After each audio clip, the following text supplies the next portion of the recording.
Rien n'allait dans sa vie, elle a décidé de faire un pacte avec des esprits de eau sans se douter que cela était la pire décision qu'elle aurait dû prendre ou du moins ce qu'elle a pris de toute sa vie. Voici son histoire vraie et mystique. Bonsoir Alicia Lotus. Alors mon histoire, j'aimerais qu'elle sensibilise un maximum de personnes sur les esprits des eaux. Il y a un monde des eaux qui existe et ce monde est très proche de nous sans qu'on ne le sache même. Parce que moi, c'est par là que j'ai été prise dans un tourbillon. Par la grâce de Dieu, j'en suis sortie. Alors moi, il y a de cela quelques années, rien n'allait dans ma vie, c'est-à-dire que tout ce que j'entreprenais, mes rêves, rien ne marchait. Mes activités même que j'avais commencé, j'avais misé dessus, rien. Alors un soir, j'ai une de mes anciennes camarades de la fac qui m'avait contacté. Bref, elle était de passage dans la ville et elle m'a demandé si on pouvait se voir. Bref, pour passer le temps et nous raconter nos histoires passées. Donc j'ai accepté de la rencontrer. On s'est retrouvés derrière le marché de Zeng Ayong, derrière les palmes d'or. Je pense, oui, le nom c'était Palme d'Or, derrière le supermarché d'Enzeng Ayon. Et la femme, je vous assure, elle dégageait quelque chose de, je sais pas, elle dégageait une aura. Elle était très bien habillée, elle était très, bref, elle m'avait intimidée ce jour-là. Parce qu'à l'époque, je vous ai dit, moi, de mon côté, rien n'allait, mais j'avais vu ma camarade de classe en face de moi, tout allait, la voiture qu'elle a garée, bref. Tout allait. Elle a commandé le poisson, la boisson. Bref, elle m'a mis tellement à l'aise. Moi aussi, j'étais là, je regardais un peu déçue, un peu envieuse, un peu... Bref, tout était mélangé dans ma tête, quoi. Et à un moment donné, je lui ai posé la question par curiosité à savoir qu'est-ce que tu deviens, comment ça va. Elle me dit, ça va bien, tu vois, j'ai mes affaires prospèrent et tout, et tout, et tout. Et à ce moment, elle m'a demandé, quant à toi, comment ça va? Moi, j'avais moins honte de parler. C'est comme ça que je baisse les yeux. Je lui dis, ah, j'essaie de me battre, même comme rien ne va. J'espère que ça va aller par la grâce de Dieu. À un moment donné, quand j'ai dit ça, elle me regarde, elle sourit, un peu d'un ton moqueur, en même temps un peu... Bref, ça m'a intriguée. C'est comme ça qu'elle se rapproche de moi en me disant, tu sais, les églises là, ils nous mentent beaucoup. J'ai dit, mentir comment? Elle me dit, ils ne nous disent pas tout. Dans la vie, Dieu ne donne pas tout à tout le monde. On attire vers nous ce que l'on souhaite, ce que l'on veut. Quand elle m'a dit ça, j'étais un peu perturbée, mais en même temps, j'étais curieuse, je voulais comprendre. Elle me dit, en tant que femme, on a des dons spirituels qu'il faut juste qu'on apprenne à utiliser. Elle me dit, samedi, si c'est que tu es d'accord, je vais t'amener à mon église. J'étais un peu perplexe, mais en même temps, je sais pas, elle m'a frustrée ce soir-là. Et avec tout ça, et aussi l'envie et tout, j'ai dit d'accord, j'ai accepté son invitation. C'est comme ça qu'elle m'a touchée. À un moment donné, lorsqu'elle m'a même touchée, j'ai senti comme un frisson. Mais en même temps, bon, on était aussi dehors, vous voyez, et dans la soirée, il faisait un peu frais, donc je me suis dit peut-être, ah, c'est le froid, c'est le vent. C'est comme ça que je suis donc rentrée. La semaine est tellement vite passée. Samedi est arrivé. Elle est venue me chercher aux environs de 20 heures. Déjà de 1, j'étais un peu troublée parce que je me demandais que, ah, quand tu viens me chercher à 20 heures, là, c'est pour faire la messe jusqu'à quelle heure? Mais bon, je n'ai pas moi posé des questions. Donc, quand elle est venue me chercher vers 20 heures, elle m'a prise dans sa voiture, on a commencé à rouler. On roulait, c'était tellement long, je vous jure, parce qu'on a fait pratiquement plus d'une heure de route. Moi qui pensais que l'église était peut-être aux alentours, mais non. C'est quand on commence à quitter la voie routière, on entre maintenant dans un chemin un peu, vous voyez un peu de broussailleux là. Le goudron était déjà fini sur la route. C'est à ce moment que je demande, mais est-ce que ton église c'est de quel côté, où tu m'amènes? Mais je ne sais pas pourquoi, en même temps, pendant que elle m'amenait comme ça, je lui faisais confiance, j'étais pas, bref, je réfléchissais, mais je n'étais pas du genre à me frustrer qu'il faut sortir, il faut sortir. Non, j'étais plutôt calme. Donc, à un moment donné, elle s'est arrêtée devant une maison un peu abandonnée comme ça, mais en même temps, je voyais des voitures garées, des grosses voitures, aller sur Lotus garées là. Elle me dit, c'est ici. J'ai dit, d'accord. J'entendais un peu de musique, mais une musique très calme. Genre, vous voyez un peu de son cool là. Lorsque j'entre, je trouve un groupe de femmes assises. Et c'était comme une salle vraiment à l'église, sans l'hôtel de l'église, vous voyez. Il y avait une femme qui était assise à sa place seule et les autres étaient assises face à elle. Et lorsque j'entre donc, elle m'appelle, la dame m'appelle par mon prénom. Elle me dit, viens. Et je lui dis, ah, mais déjà, j'étais même un peu perdue. Comment est-ce que la dame connaît mon nom? Mais bon, je me suis dit que ma copine m'a peut-être introduit à elle et puis la dame me connaît déjà. Elle m'appelle par mon prénom, elle me dit, viens ma fille. Que si c'est que tu es là, ce n'est pas par hasard, mais c'est ton étoile qui t'a amenée ici. Je suis restée tranquille, je l'ai suivie. Elle a commencé à parler un peu de spiritualité, comme un peu ce que ma copine m'avait dit dans la vie, on attire vers nous ce que l'on désire, tout est un échange d'énergie, etc. Bref, elle parlait des trucs un peu mystiques, un peu... En même temps, ça avait un peu lien avec la Bible, en même temps, c'était un peu bizarre. Bref, moi, j'étais là-bas. Donc, j'ai seulement fait quoi, je me suis assise aussi, j'ai écouté. Et après, donc, après avoir parlé et tout, elle a sorti une bouteille. Il y avait un liquide rouge à l'intérieur. Moi, je me suis dit que bon, c'est sûrement du vin. Donc, elle a sorti ça, elle a mis dans les verres, elle a donné la boisson à chacun. Madame Alissa, lorsque j'ai bu ça, j'ai senti comme si mon corps, donc, je me suis sentie tellement mal. C'est comme si, je ne sais pas, c'est comme si j'entrais en transe. Parce que le sentiment que j'ai reçu, tout à coup, j'ai commencé à avoir chaud. Je n'arrivais plus à respirer. Après quelques minutes, je sentais comment mon corps revenait encore un peu à moi et après encore les mêmes symptômes. Pour finir, c'est comme ça que je m'évanouis. Lorsque je m'évanouis, donc bizarrement, je me visualise maintenant ailleurs. Et ailleurs, lorsque je me visualise là, je sens comme si je suis en train de flotter. Bon, je me suis sentie, c'était un peu comme si j'étais sous l'eau, mais j'arrivais à respirer. Et puis, j'avançais, j'essayais de nager, j'essayais de ne pas me noyer, je vois des silhouettes, c'était des femmes mi-poissons, mi-hommes, je voyais des serpents, bref, c'était des créatures bizarres, vous voyez, femmes poissons, hommes poissons et tout ça. Et puis, j'avançais, j'avais un peu peur, mais en même temps, j'avais une voix qui me parlait, je pense que c'était la voix de la maman, et la maman s'appelait Maman Odette. J'entendais la voix de Maman Odette me dire, vas-y, avance, n'aie pas peur. C'est comme ça que je ne faisais qu'avancer. Et à un moment donné, je me suis retrouvée face à un monsieur, un homme, sous l'eau. Et les gens l'appelaient le roi. Bref, j'ai l'impression que, parce que plus tard j'ai y pensé, j'ai l'impression que c'était le roi des eaux de Libreville. Parce que vous savez, ici à Libreville, il y a une puissance des eaux.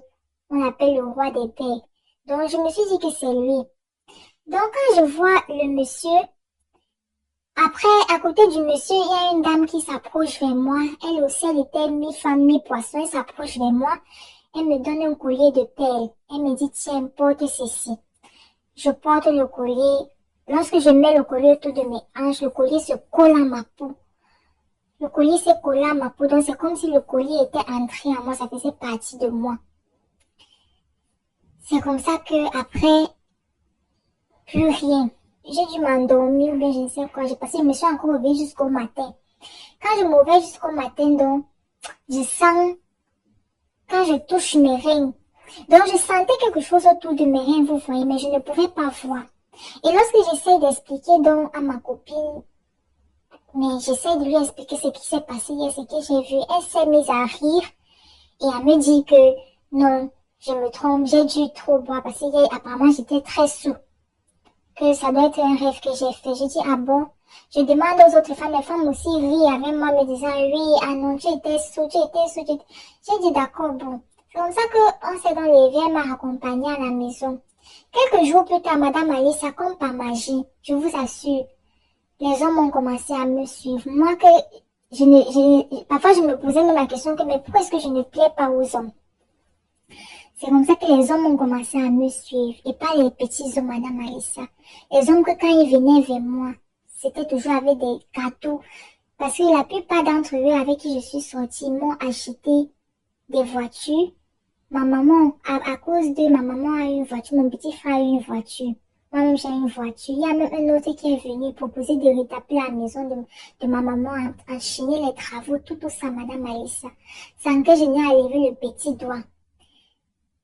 Mais il y a un truc que j'ai remarqué, c'est que après ce soir-là, je faisais toujours les mêmes rêves où j'étais sous l'eau, toujours dans ce monde-là.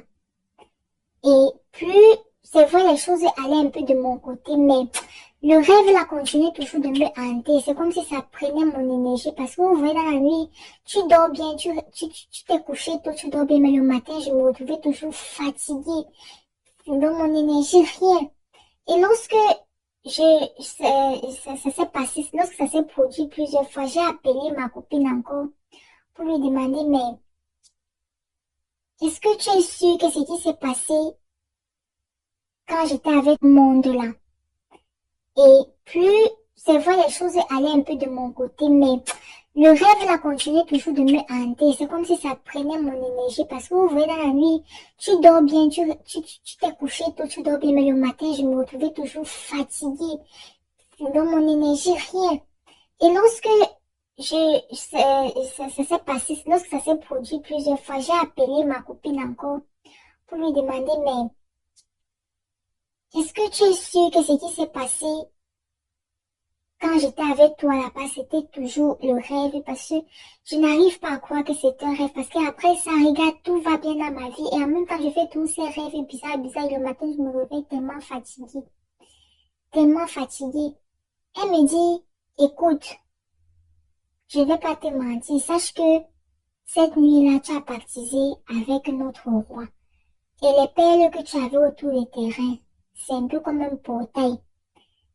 Ce qui fait que tous les hommes avec qui tu sors, tous ces hommes qui viennent vers toi, là, tu dors avec eux, tu as un peu comme une passation d'énergie. Donc, elle m'a un peu expliqué comme quoi, lorsque je dormais avec ces hommes-là, je prenais leur énergie et je transférais ça de l'autre côté dans le monde des eaux, là.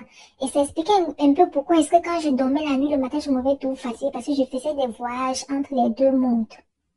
Quand elle m'expliquait ça, j'étais prise de court au téléphone. J'ai commencé à pleurer, lui demander, mais comment tu m'inities dans des trucs comme ça, tu ne me préviens pas, tu ne me dis rien, tout ça. J'ai dit, Madame Alicia. Bizarrement, après ça, donc, vu que ça s'était déjà passé, je me suis dit, ok, je suis déjà dedans, qu'est-ce que je peux encore faire d'autre? Qu'est-ce que je peux encore faire d'autre? Voilà donc, après tout ça, j'ai rencontré encore un homme. Et lorsque j'étais avec le monsieur, ça se passait tellement bien parce qu'il me traitait bien aussi et il était là pour rester parce que les autres hommes, ils venaient, ils me donnaient tout, oui, mais ils ne restaient pas. Mais lui, particulièrement, il venait et il avait des projets de futur avec moi. Genre, il voulait vraiment construire sa vie avec moi. Et moi aussi, pour vous dire vrai, j'ai commencé à avoir les sentiments pour le monsieur. Et lorsque ça s'est donc passé comme ça, un soir, on parlait de mariage et faire des enfants et tout. Et j'étais contente.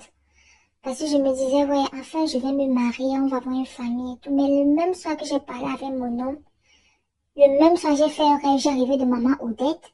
Et elle est venue, elle était fâchée contre moi dans mon rêve. Elle me disait, tu ne dois pas tomber enceinte. Tu ne dois pas tomber enceinte. Tu travailles pour nous, tu ne dois pas fonder de famille, tu ne dois pas tomber enceinte.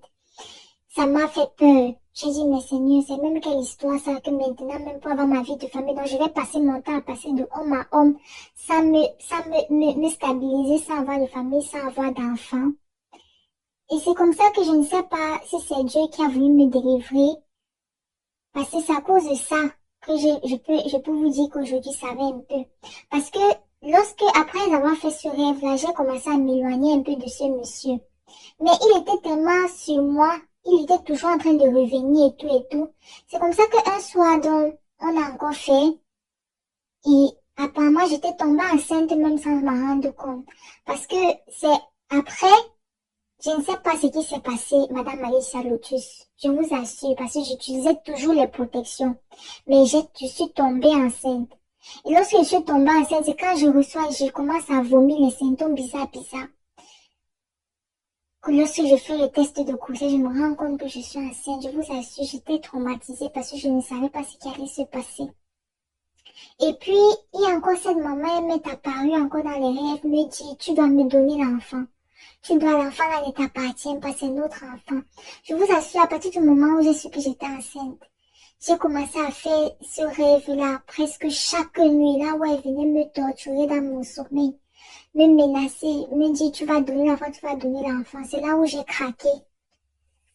Je suis allée, j'ai commencé à marcher dans les églises. Et même quand je marchais dans les églises, venir me torturer dans les rêves. Même ma copine m'appelait, tu fais quoi dans les églises? Pourquoi tu nous trahis? Pourquoi? Je les ai bloquées, et toutes ces femmes-là. Mais même comme ça, la maman Odette a continué à venir me traumatiser dans les rêves. Pendant presque mes débuts de mois de grossesse. C'est comme ça que je ne laissais pas. Je continuais à aller dans les églises. Par la grâce de Dieu, je suis tombée sur un pasteur. Il était très efficace. Très. C'est ce monsieur-là qui m'a accompagné, qui m'a aidé avec les prières, avec les jeûnes. Si bien que j'ai pu chasser ces esprits-là de moi. J'ai pu bloquer même le collier qu'on m'avait implanté dans les reins. On a pu détruire ça. Et j'ai pu accoucher de mon enfant. Je vous assure, ça n'a pas été facile. Pratiquement 1 an de bataille pour enlever ces esprits d'eau-là derrière moi. Donc, mon histoire, vraiment, c'est pour sensibiliser. Faites attention. Il y a des choses ici réelles qui se passent qu'on pense que c'est juste les films ou bien non. Et parfois, n'est pas envier parce que je pense que c'est l'envie, le fait que j'étais désespérée qui a fait que je me retourne même vers les conseils de ma copine là. Sinon, vraiment, évitons. Je vous remercie de m'avoir écouté et j'espère que l'histoire va sensibiliser beaucoup de mes soeurs et même mes frères. Merci. Famille, vous avez écouté l'histoire de la sœur. Nous savons et nous voyons qu'au quotidien, c'est pas facile. Nous voyons la flambée des prix, nous voyons tout ce qui se passe. Nous savons qu'il y a certaines familles déjà à certains revenus qui ne font que descendre. Face à cela, sincèrement, c'est vrai que quand je donne ce conseil-là, je ne suis pas dans vos poches. C'est vrai que ceux qui vont parler ne sont pas dans vos poches. D'ailleurs, ma tata, ce message aussi est pour toi. Je ne te juge pas ici. Moi, je raconte seulement les histoires sans prendre de position. Mais ce que je peux dire et dont je pense, la raison pour laquelle tu as partagé ton histoire était d'attirer les attentions de tout un chacun. Il y a une sorte de situation que tu passes que même si c'est fort commun, il y a certaines limites qu'il faut te poser. Il y a certaines choses que quand tu t'en vas faire, toi-même tu sais au fond de toi qu'il peut avoir des retombées, mais des retombées énormes. Prends-en en considération cela. Ici, Alicia Lotus, on se dit à très bientôt pour une prochaine vidéo. N'oublions pas d'être prudent, de prier sans cesse parce que le dehors est miné. Un bonjour ou un bonsoir en fonction de ton fuseau horaire. Merci. Au revoir.